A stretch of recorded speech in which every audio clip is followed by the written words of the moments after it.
شان فاطمہ سلام اللہ علیہا یا قرآن سے ہے یا مصطفیٰ کے فرمان سے. تو اب یہ حضور فرماتے ہیں کہ فاطمہ تو بضعۃ منی، فاطمہ میرا ٹکڑا ہے، اور جس نے فاطمہ کو راضی کیا اس نے مجھے راضی کیا، جس نے مجھے راضی کیا اس نے اللہ کو راضی کیا.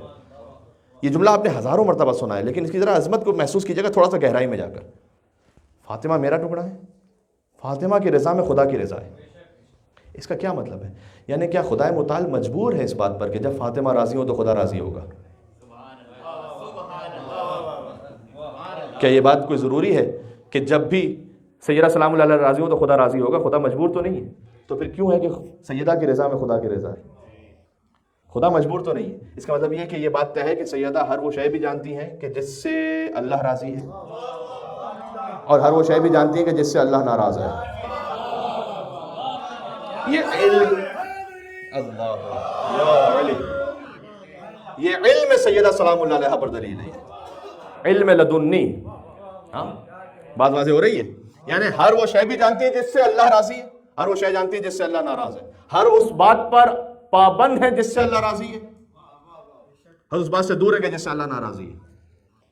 یہ عصمت مطلقہ کی وہ منزل ہے کہ اب یہاں اللہ سبحانہ و تعالی وہ مؤثر ہے، وہ متاثر نہیں ہوتا، وہ مؤثر ہے. ہاں اللہ کسی اور سے اثر قبول نہیں کرتا، اللہ اپنے موجودات پر اثر ڈالتا ہے. تو پھر یہ کیا ہے کہ فاطمہ راضی ہو تو پھر اللہ راضی ہو جائے گا. ہاں یہ ایک طرح سے سیدہ سلام اللہ علیہا کے راضی ہونے کا اثر ہے نا کہ خدا راضی ہو رہا ہے. یہ کیوں ہے؟ یہ ایک مرتبہ ہوتا ہے کہ آپ خدا کی رضا پر راضی ہوں، ایک مرتبہ ہے کہ خدا فاطمہ کی رضا پر راضی ہو. یہ یہاں سے منزل نہیں ہے، وہاں سے منزل ہے. ہاں اس کا مطلب یہ ہے کہ سیدہ سلام اللہ علیہا یہاں جبر کی منزل نہیں ہے کہ اللہ سبحانہ و تعالیٰ مجبور ہے. آپ سب جانتے ہیں اس بات کو. سیدہ سلام اللہ علیہا ہر اس امر سے واقف ہے، علم لدنی رکھتی ہیں کہ جس سے اللہ سبحانہ و تعالیٰ راضی ہے، اور ہر اس امر سے واقف ہے جس سے اللہ ناراض ہے. سبحان اللہ. اور ہر اس بات پر عالمہ بھی ہیں، عاملہ بھی ہیں.